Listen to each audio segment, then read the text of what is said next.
Hi, everybody. Today is Wednesday, November 26, 2025, and our dear friend, our brother, Matt Ho, is here with us. Welcome back, Matt. Hi, Nima. It's good to see you. Please subscribe and hit like button, helping us reaching more people. And Matt, let me start with what's going on with the Trump's 28-point plan that was published, it seems, by Keith Kellogg. Right. And then they had a meeting in Geneva. Rubio went together with Europeans and Ukrainians were talking about the plan. It seems that, as CNN reported, the Ukrainian delegation has agreed on all of these points except three of them. One of them is the limitation on the size of the army of Ukraine, NATO membership, and territorial concession. You, when you push, you know when you remove these three crucial and important points in that document, what would that mean in your opinion? Well, those three elements are uh, the core of what this war is about, at least in terms of the Russian perspective. But I think any objective analysis that this is a war that was long in the making, long wanted by many, and has was came about by the reckless and arrogant, uh, vainglorious expansion of NATO. This is the consequence of the victory of the Cold War by the Americans and their vassal states in Europe. I mean, that's essentially what we're looking at here. I mean, certainly you could speak to what Russia has done. I mean, certainly invading a sovereign state is a clear violation of international law. This is a war that has gotten Russia. It's taken 4 years, essentially. I mean, so there are a number of things you can criticize the Russians for, but the genesis of this, the reality of it, is about this fear by the Russians, and this is legitimate fear, legitimate grievance of encirclement by NATO. And so, if you pull out of this peace agreement uh, any conversation about NATO, about the size of the Ukrainian army and how they are purposed, whether they'll be equipped to be able to attack Russia in the future, whether foreign troops, NATO troops, American troops would be allowed onto Ukrainian territory, as well as this issue of the territory that Russia has taken in the last several years, but also including Crimea, if you go back to 2014. Certainly, this is the core of the war. This is the foundation of what this war is about. It's interesting you mentioned Keith Kellogg as being the person who most likely leaked this. I agree. But if you read the American press or the European press, it was certainty they say it was the Russian Kirill Dmitriev. But it also could be Jared Kushner. He's got K in his name as well, and he's very much involved in all this too. But I think it is Keith Kellogg. You've seen these leaked transcripts of Witkoff's conversations with the Russians being published in Bloomberg. I think it's the same source, right? The same attempt by the American national security state, by the establishment, by the neoconservative liberal interventionists, deep state, whatever you want to call these guys, to upend or sabotage or prevent negotiations, because there are many Americans, just like the Europeans, who believe the best thing for them, not for the Ukrainians, not for the stability of Europe, not for larger issues of war and peace in the world, but the best interest for them to maintain the status quo atop of which they sit is to see this war continue. I think when Donald Trump, came to power in Washington, and he talked about Keith Kellogg being his special envoy to the conflict in Ukraine, and then he sent him to the Middle East. We thought that I said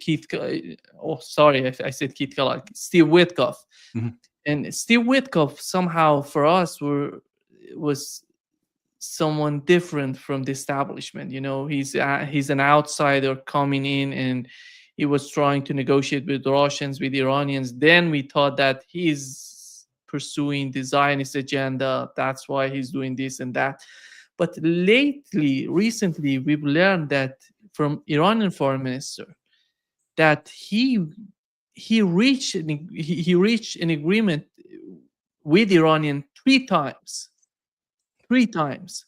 and every time he called back to Washington, someone in Washington said, "No, that's not possible." The Yeah. same thing that is happening right now to Steve Witkoff, Matt, with the case of Russia. He has prepared some sort of document. He's trying to with Kirill Dmitriev, as you've mentioned. They have some sort of friendship. We understand that these rich guys can talk to each other. But after all, if can help the case of Ukraine, that would be positive. Yeah. It seems that every time they call someone in Washington, that could be Marco Rubio or the people around him, they don't agree with the most of what Witkoff is doing when it comes to the Middle East or in Ukraine. And what is your understanding of that? I think this is why Nima Donald Trump has been utilizing Steve Witkoff, why he utilizes his son-in-law, Jared Kushner. He trusts them, but they're also outsiders. They're not beholden. They're not loyal to these institutions. They don't see benefit in continuation of this war, or say continuation of the instability, the wars, the instability in the Middle East. Right? They don't see any value in that. These are men who want to line their pockets, right? I mean, they certainly want to take their cut, but they see no great value overall in these wars. They see better ways of making money. They see better ways of gaining power. They see better ways of building or maintaining relationships, or maybe even tearing down other relationships, and that these wars to them are ruinous. This is why I do believe that Donald Trump, while he has a penchant or a fetish or a liking of violence, certainly I think he thrills in, say, the murder of Venezuelan and Colombian fishermen in the Atlantic and the Pacific. Maybe they're carrying some drugs, but who knows? But I think Donald Trump likes having that power. Right? Power and blood intoxicate, as Dostoevsky says. But I think more so, these are men who are looking at the world in a much more transactional, mercantilist way than, say, their predecessors. So Donald Trump is an imperial presidency. He is the emperor. There's no doubt about that. But he is different than any of his predecessors. And where his predecessors, whether Biden, Obama, Bush, believed that their main job was to, if not expand the empire, then to maintain it, to keep the status quo, to keep that sole superpower authority of the United States and all that comes with it, right? All the wealth extraction, all the power imbalances, all the ability to do as the United States pleases as the world's sole superpower. Trump doesn't see it that way. Trump, I think, comes to this, and this has been said a lot, but I think it's true, as a real estate, as a real estate titan, as someone who looks at a neighborhood or a community or a plot of land and said, there's no value in investing here, and we need to shift otherwise. And I know that's a really simple way to explain it, but I think that is the way Trump views the American empire. And also, as well, too, I think Trump and some of those around him, maybe including Vance, view this already as a multipolar world. You look at the affront, you look at the exasperation, the disgust of the American foreign policy community when Donald Trump deigned in his first administration to meet with the North Korean leader, right? Or just a number of different things that he did that were beneath the dignity of the office, that they would say, or that he was rewarding these other nations for their bad behavior, however they wanted to describe it. The idea that Donald Trump sees the United States in a world where this multipolar reality is already here. And, this is something that he is willing to accept and then to work on. And the goal, Donald Trump's goal is not to just be one among equals in the world. Don't let anyone think that. But what he wants, though, is for the United States to dominate in the multipolar world. And unless you change things, unless you adapt, unless you realign, unless you shore up your own base, your own foundation, your own resources, then you won't thrive in a multipolar world. You won't dominate the other nations in a multipolar world. Whereas you basically his predecessors and the institutions that they are loyal to, and as the established orthodoxies, if you will, that they remain loyal to, would deadhand this. There was no way a Biden or a Bush or an Obama was ever going to give up on the idea of America as a sole superpower. And you go and you look at their policies, and you can see that type of thinking is there. While with Trump, he has this acceptance of the reality of a present multipolar world where the United States is no longer the sole superpower, and that we are declining. And unless something is done, the United States empire will end disastrously. And so I don't think it's an idea, though, of Donald Trump trying to, and those who think like him, trying to make a soft landing. I think it's essentially to try and find alternatives through which the Americans can dominate while not being overexposed or overextended or weakened to the point that ultimately the United States as an empire collapses. In Istanbul in April 2022, they have reached an agreement. In that agreement, the size of Ukrainian army was mentioned as 65,000 soldiers. And yeah, right now, I actually just looked it up again today. That had not been finalized in the agreement. The Russians or the Ukrainians said 250,000, and the Russians, I believe, said 85,000. And that was one of the things in Istanbul 2022 that was to be decided at the meeting of Vladimir Putin and Volodymyr Zelensky. That was one of the lingering or unresolved details of that 2022 peace agreement between Russia and Ukraine, of which most of the other details have been established.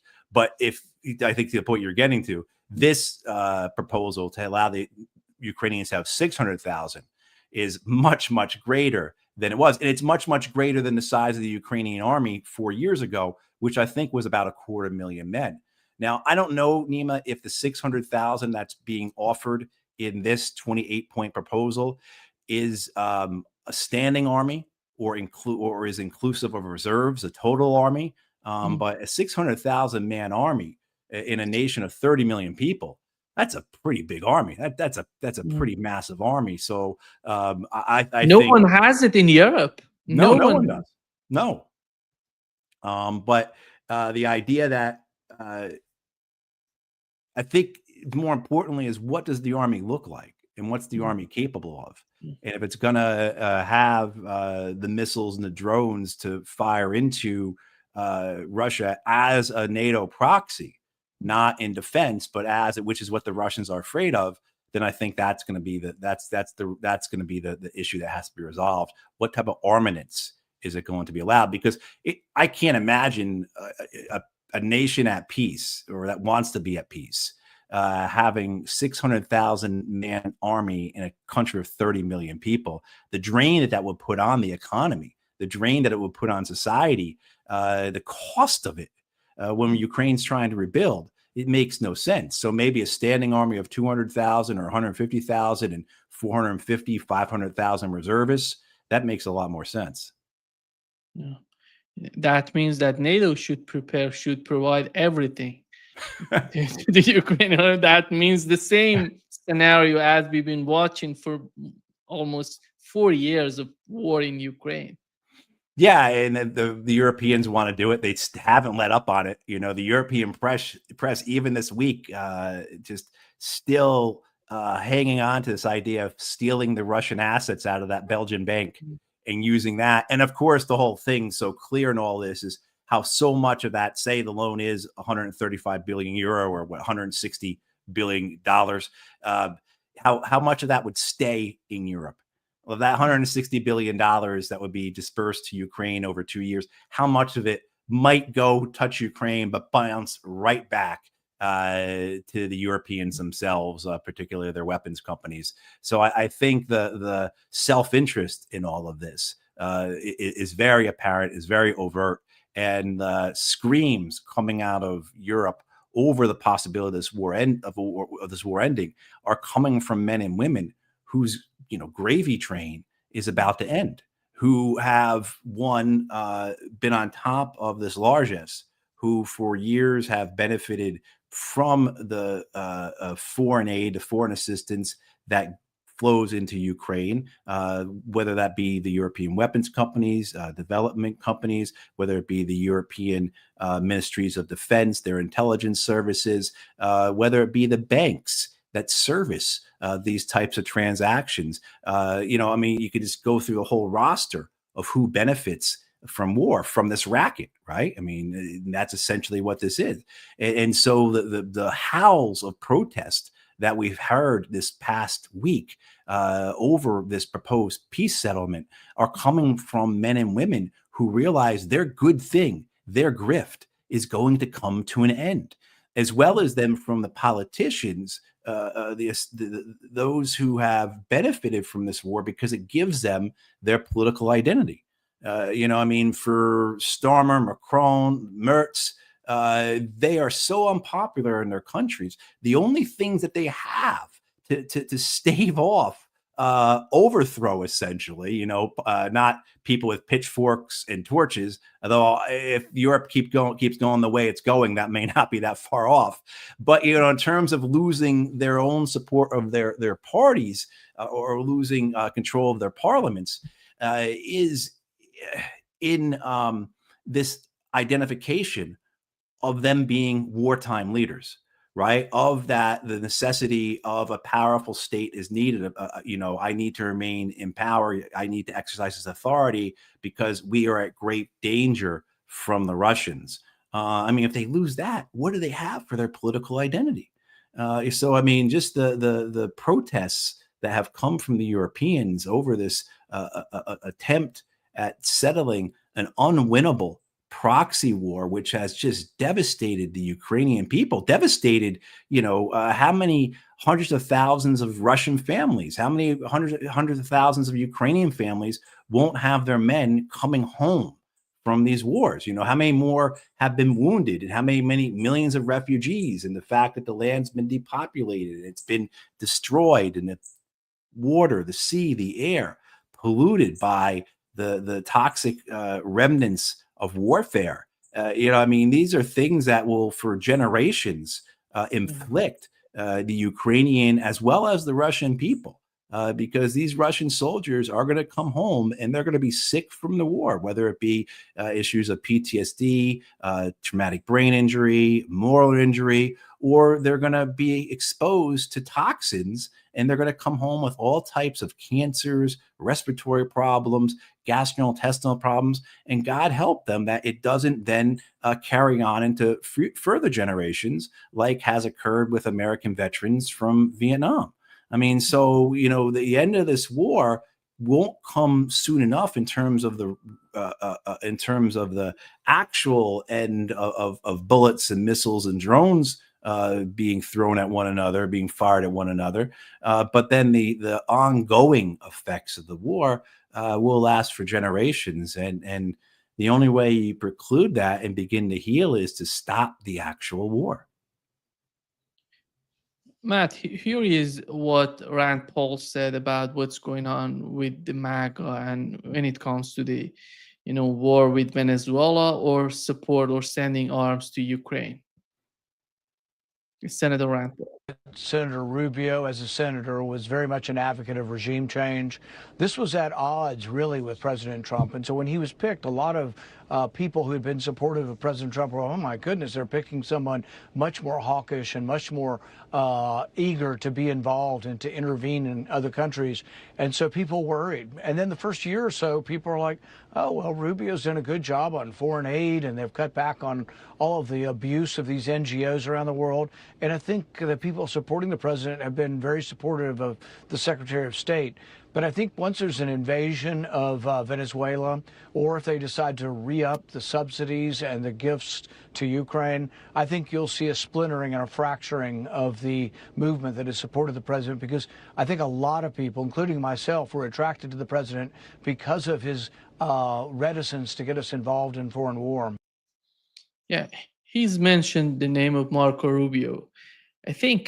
I remember when Antony Blinken was in Washington, as the Secretary of State. I talked with Colonel Wilkerson. He said that this guy is smarmy. I hate smarmy people. And I feel the same way about Marco Rubio, Yeah. Matt. The guy, he's so quiet. He's not talking that much. He's not putting out his mindset, his policy.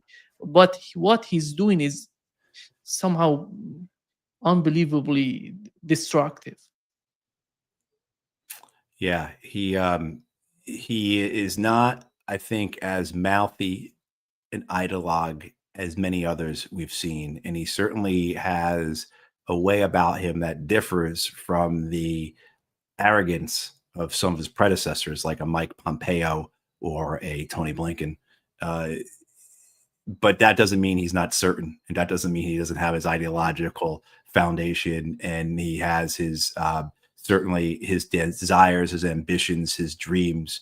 I mean, he's done well rising through the ranks of power in the U.S. Senate to head the Foreign Relations Committee and position himself to be in this position, and then as Rand Paul was saying, fulfilling Donald Trump's wants in terms of cutting the size of State Department, eliminating USAID. I mean, so here you have a Secretary of State who comes in and takes a scalpel immediately, not a scalpel, an axe, chainsaw immediately to his own department.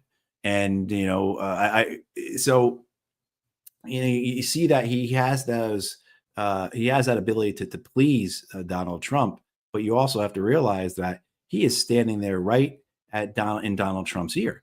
And that even if Rubio seems quiet, and even if he has been overshadowed by Witkoff, he still, as you said earlier, Nima, has a heck of a lot of power.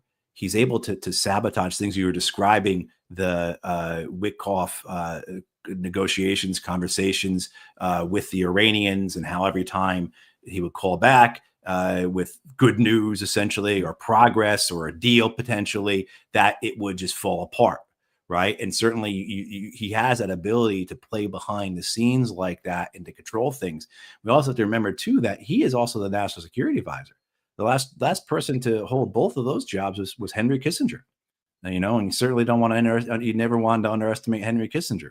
So I think that's Rubio here showing a genius at power, if you will, not talking about the outcomes of the results, but in terms of his personal ability to influence things and to be hands-on in a manner in which many of us are fooled or don't understand what's really occurring here. Certainly myself, others, over the last year said, what's going on here? Witkoff is a Secretary of State, I guess, and then as we have these conversations and unpack it or look back and see what's occurred, it's sure Witkoff is the president's envoy, but the man who's standing in the room with the president as Witkoff is on speakerphone is the Secretary of State / National Security Advisor, Marco Rubio. And so I think we all have to be aware of his ability to accomplish things in ways that maybe aren't as demonstrative or as public as we would like or we would hope to see from the Secretary of State. But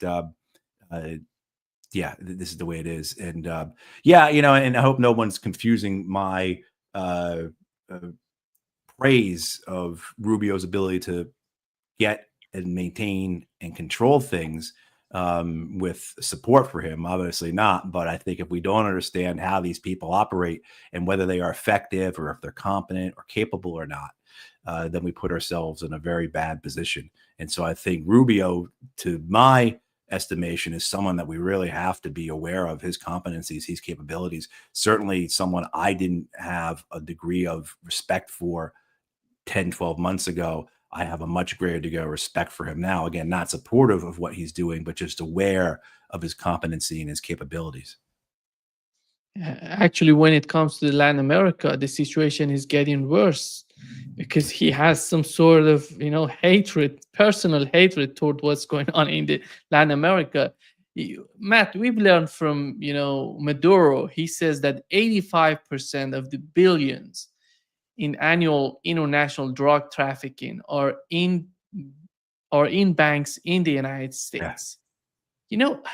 if you want to do something, you have to do it domestically and then go after, other countries to.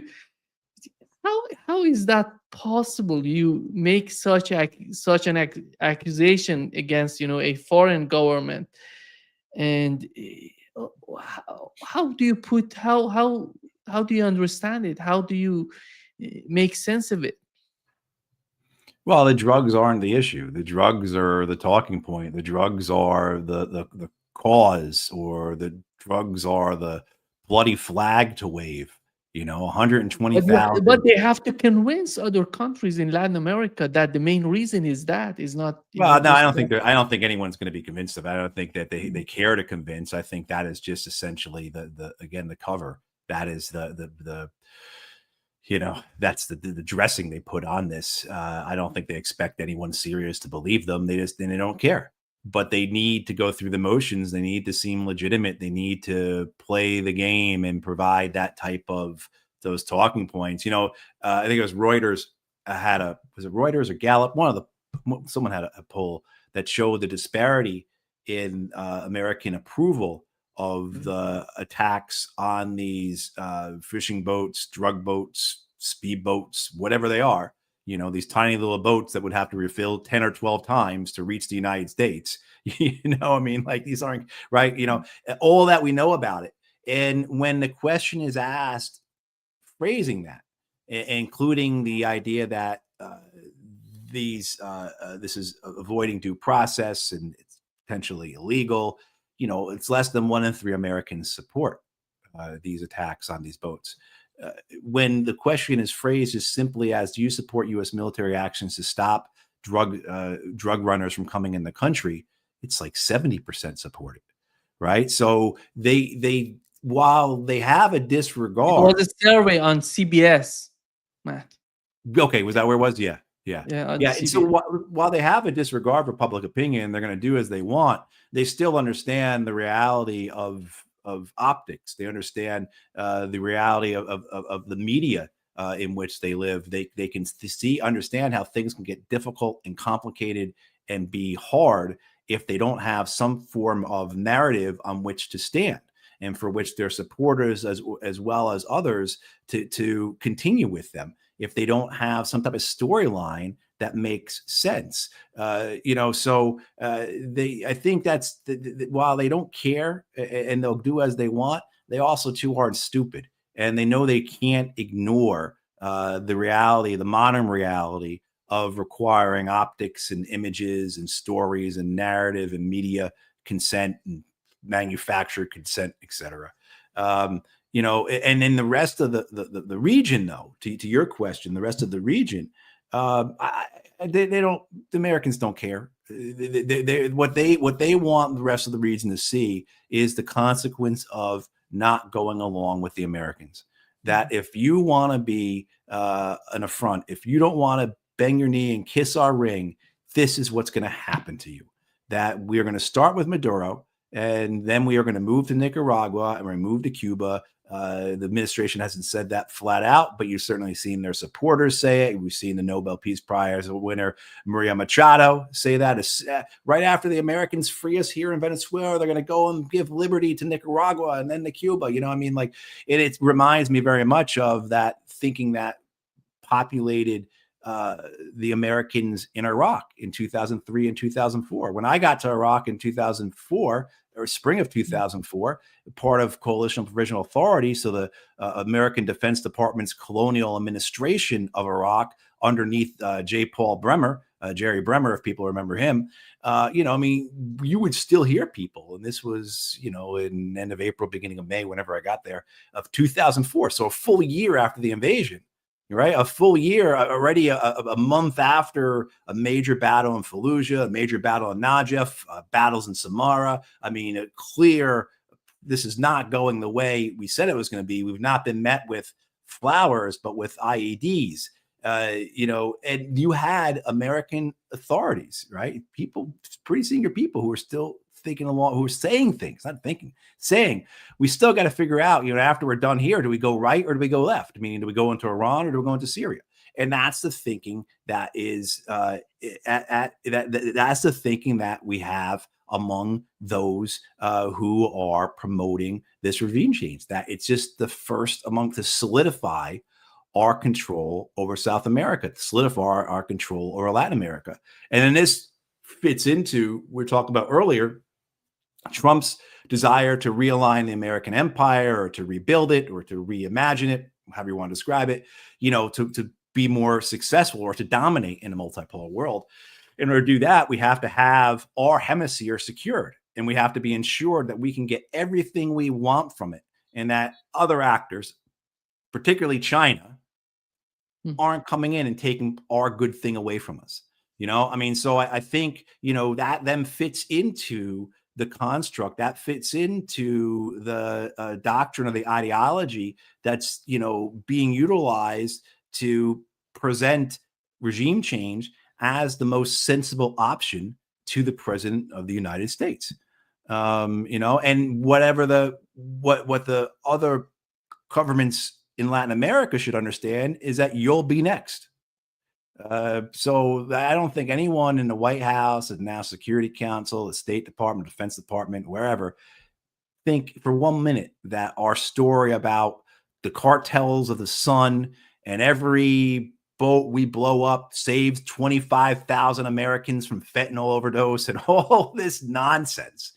They know that no one believes that. And as long as the rubes, the American people, as long as it gives some type of cover and lets this thing go, smoothly in the beginning, at least, or at least some degree of support for it, that's great. Everyone else we know doesn't believe it. We don't want them to believe it. We don't care if they believe it. What we want them to understand is our power and their relationship to us and what happens to them if they don't follow our power.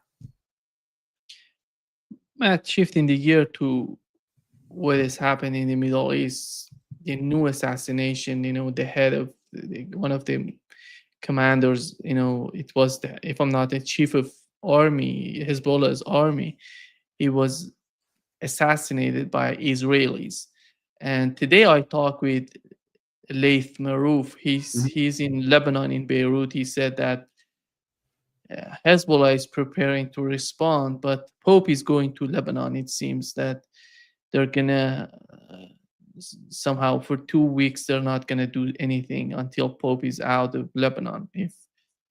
How do you see, the same old story with the stupid strategy, this unbelievably stupid, I would say, on the part of Israelis, that every time they want to assassinate people, they think that they can get something out of these assassinations. But it seems that, what is that? They literally are bombing the southern part of Lebanon, while there is a ceasefire in place. At least they're talking about it, and the assassination goes. The head of Hezbollah, he's going to be replaced by someone else. And you cannot, destroy everything. You cannot assassinate each and everybody in Hezbollah. What does that mean? What are they seeking for, in your opinion? I think it's for the Israelis a continuation of exerting their dominance in the Middle East, of establishing themselves as the primary force in the Middle East, or the primary power in the Middle East. And so, and there's various factions that come into this with the Israelis in terms of why they want to carry out these types of campaigns across the Middle East. You can have a more secular national security mindset that we need a buffer, that the best thing we can do is to destabilize these countries so that no one can form any type of coherent or effective resistance against us.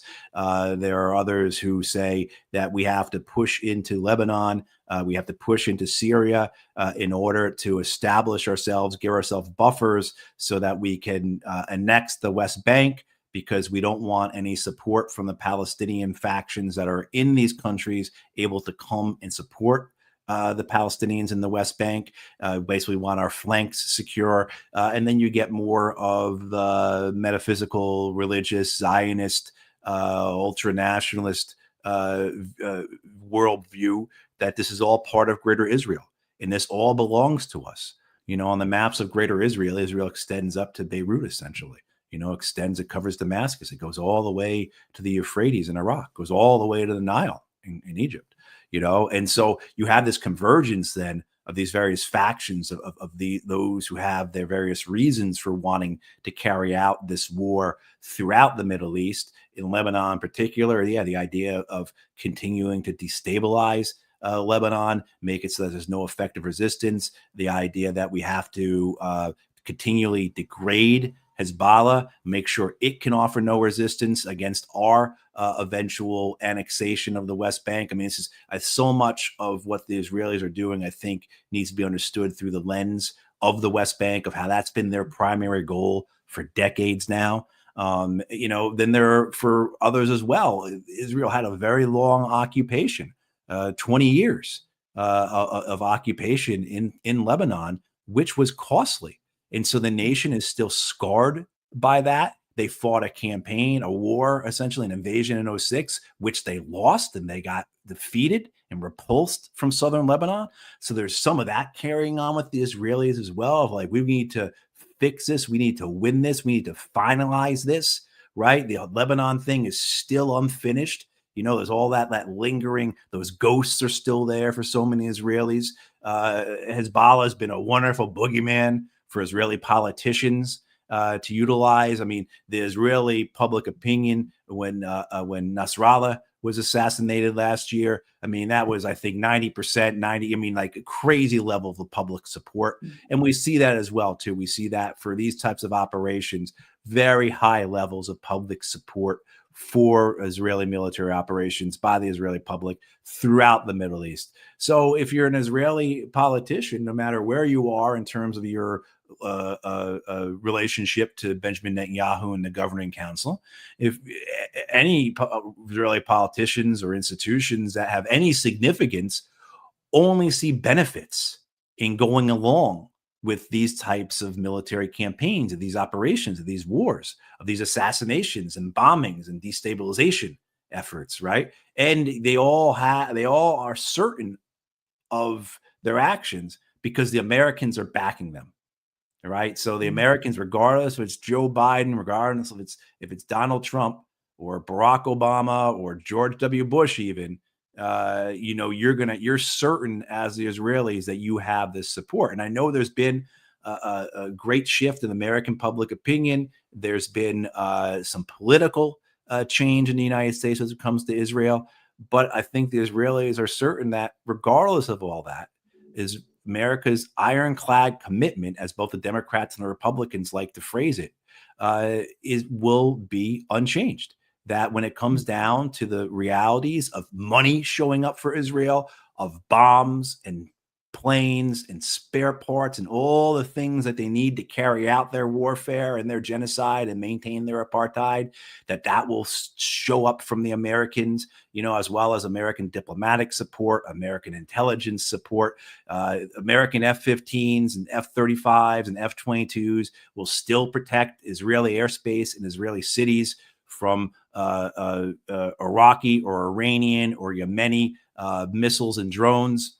So you have this certainty among all these various factions that unites in this understanding that's what's best for Israel is to carry out these wars, to continue to try and ensure. I think the Israelis in the last 2 years, where you would say 2 years ago, Nima, that they weren't a dominant nation in the region, that there were other nations there that could challenge them, or at least it wasn't as clear a mismatch of power balances of relationships here. Now, 2 years later, you can say that, yes, Israel is the dominant country in the region.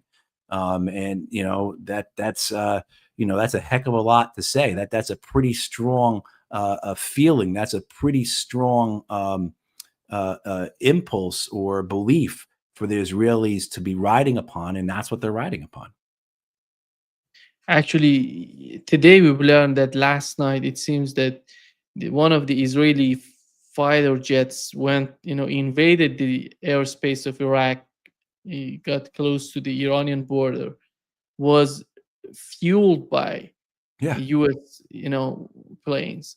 and Right. they're doing something. They're preparing for something. And today I've seen some footages from Iran that the air defense system, they're trying to prepare their air defense system. They're shooting in the air, but Yeah, yeah. in the sky just to get prepared for that. But it seems to me, Matt, we're gonna see a new round of war between Iran and Israel, and it seems that way. But how do you feel about it? Do you think that uh, I don't know how Israel could gain anything in this war, because the first one, it was all about regime change. At least Right. we know it right now. And what we've learned from the head of Iranian parliament, on the sixth day of the war between Iran and Israel, the vice president of the United States was calling Iran again and again, asking them for a solution to the Right. conflict. So if Israel was that the situation, it was a surprise attack on Iran. If that was the case, what do they want from the continuation of the war and of the conflict directly with Iran? I mean, the idea would be to destabilize Iran so much that any remnant of the axis of resistance falls apart. That any support for Hezbollah, support for the Houthis in Yemen, for the Iraqi militias, that it all just withers and dies. Just evaporates. I don't know if regime change is possible. I don't believe regime change. Assassination is possible, right? The coordinating and deliberate killing of murder of Iran's political leadership and religious leadership, certainly possible. Whether that results in regime change, I don't think so. I doubt that very, very, very much. No matter what the son of the late Shah up in Northern Virginia thinks, I don't think he's going to be sitting on that throne anytime soon. Like his old man and his grandfather did, and everyone else did. But I mean, the Iranians certainly think that war is coming, at least in their public announcements. They have been clear that they are rebuilding, manufacturing, restocking their missiles at a rate faster than they ever have. And we also know that they can build these ballistic missiles and drones much faster than the Israelis and the Americans can build air defense interceptor missiles. So then you get to this point of like, well, okay, if do you have this idea in the Israeli head that we have to let things, we start this war, we have to let it run its course, let it get bad, take some pretty serious civilian casualties, have video on CNN and Fox News and the front page of the New York Times and Washington Post of residential buildings burning in Tel Aviv, and then the Americans will come in and finish us off. Is that their thinking? It is essentially along the lines. That's what had to happen in 73. We had to basically have the Americans come in to rescue us, and that stopped that war. And is that their thinking then?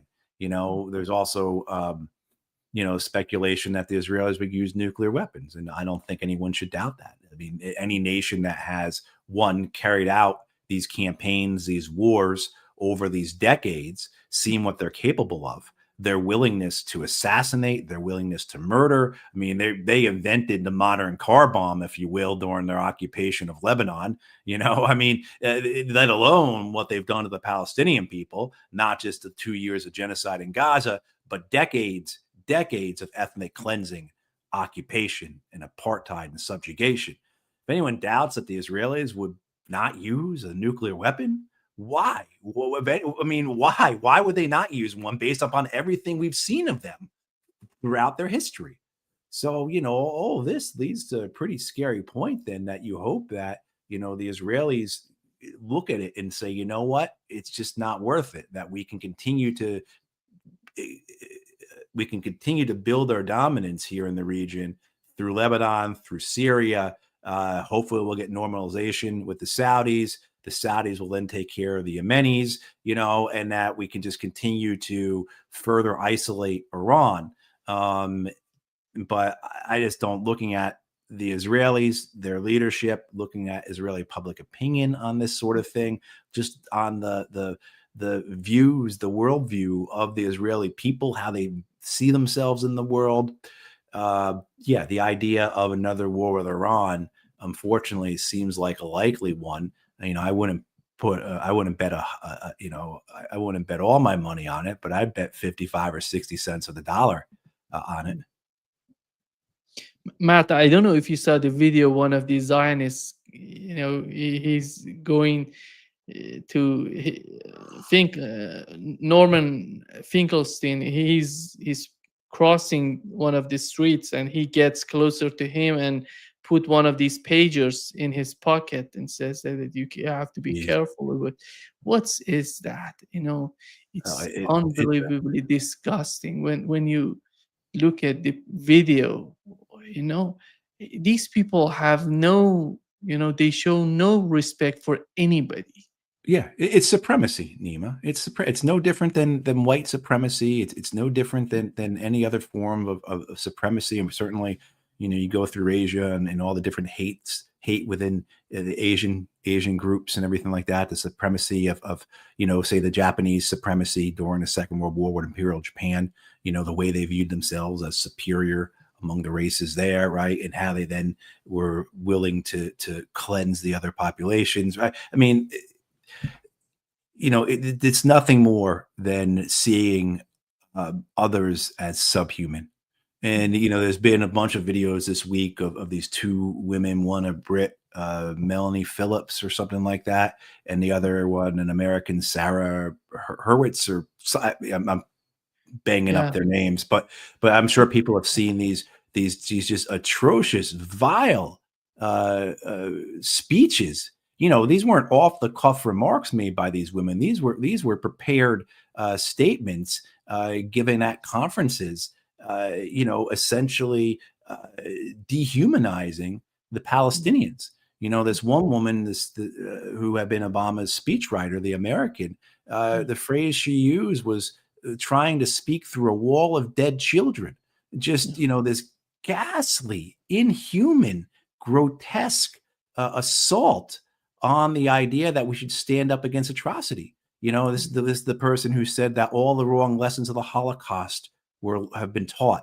That the Holocaust, learning about the Holocaust doesn't imply that you should stand up for the weak.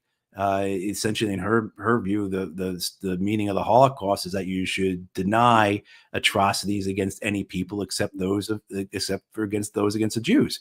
Just absolutely repulsive. And my Jewish friends who are just apoplectic at how this type of these comments, this understanding, this chauvinism, this Jewish supremacy is still so viable. It still has such a platform. It's still located among the most elite, right? And this Zionism, this Jewish supremacy, whereas you would think after 2 years of televised genocide, it would have weakened, at least in terms of its ability to promote an argument. No, you see these people who are promoting the most vile, disgusting, aberrant, inhumane, racist ideas, defending them, criticizing others who would suggest that Israel is doing wrong, as having some type of Islamist agenda to rid the world of Jews, and as well as rid the world of the West. It's just craziness. But you see where these people are speaking, and you see who they're speaking to, and you see that they're publishing books from major publishing companies. So the strength of Zionism as a core aspect of the Western ruling class has not been diminished in terms of its effect or reach or power within the ruling class, as you might have thought. And again, this gets back to why the Israelis is so certain that the Americans are always going to be there for them. Maybe you can make the point too that the Europeans were there for them, and you can make the point that the world was there for Israel. Who really turned their back on Israel in any practical, real effect? When I was in Ireland a year ago, speak and doing a tour around there and talking to folks, and the Irish were apoplectic, and they didn't want to hear me say anything about how I was pleased or welcomed or happy at how the Irish government was making these statements against Israel, because they would be the Irish be the first to say to me, we're the EU's biggest trading partner with Israel. So we can close the Israeli embassy in Dublin for all we want, but we're still the EU's biggest trading partner with Israel. Which matters more? And that's why the Israelis are so certain, and that's why these people like these two journalists or whoever they are able to make the rounds and have an established presence in elite institutions. Yeah. Actually, I have the video. One of them, Melanie Phillips. It's unbelievable that what she's talking about. Matt, we've learned from the Iranian ambassador to Russia that Iran has received a proposal from Russia to make a defense pact with Iran, to go against NATO. And how do you see the way that Russia and Iran are thinking of NATO? We know that during the attack on Iran, it wasn't just Israel, it was the intelligence, the head of intelligence, the minister of intelligence in Iran said 50 countries were participating, sharing intelligence with the Israeli, helping Israeli intelligence to attack us. And, we had the German chancellor saying that Israel is doing our dirty job against Iran. It shows that it seems to me that the government in Iran is getting closer to Russia. They feel that the enemy is not just for Iranians, for the government in Iran and Iranians. Iran as a country is not just Israel, is NATO somehow is threatening them, because NATO is supporting Israel. Israel alone is nothing to be, not they don't see that much of threat as if Israel is alone going against Iran. They Right. see how NATO is supporting Israel against Iran. How do you see the way that these two countries, it seems that the negotiations are in the initial steps, but they're advancing. How do you see the situation between the two countries, Iran and Russia? Well, Russia and Iran have now had a couple decades of this type of shared confrontation with the West, whether it be in Syria, where they're both on the same side supporting the Assad government, whether it's been in the war in Ukraine, where Iran has provided a great deal of material to support the Russian war, including drones. The jihad drones were so successful for Russia that Russia bought the technology essentially and built their own factory for them. And so you have this relationship of necessity that is born out of the hostility of the West and of NATO. There's this clip, and someone just posted it again. Maybe it was Glenn Deason just posted it. I can't remember who, but Scott Horton was the first person who I think I ever saw it through, but of Joe Biden from 1997, on the Senate Foreign Relations Committee at that time, and discussing NATO expansion. And Biden, saying essentially, yeah, I know the Russians don't like it, but what are they going to do about it? If they don't want to deal with us, then they can deal with the Chinese, or better yet, even the Iranians, in this mocking, right? In this mocking manner. And now here we are in 2025, and the Russians have this relationship not just with Iran, but China, and it's serious. And it is a more powerful relationship, particularly the Russian-Chinese relationship, than the West. If anyone doesn't think that an alliance of Russia and China is more powerful than NATO, I don't know what to tell you. I mean, I know you like the idea of our fifth generation fighters and et cetera, et cetera, et cetera. But the reality of warfare, the reality of the of resources and of overall technology and of manufacturing capacity, industry, et cetera, et cetera, et cetera, it puts all of that balance is in Russia and China's favor. Iran can potentially offer more to that. I think, though, for the Russians, the question is, does it make sense?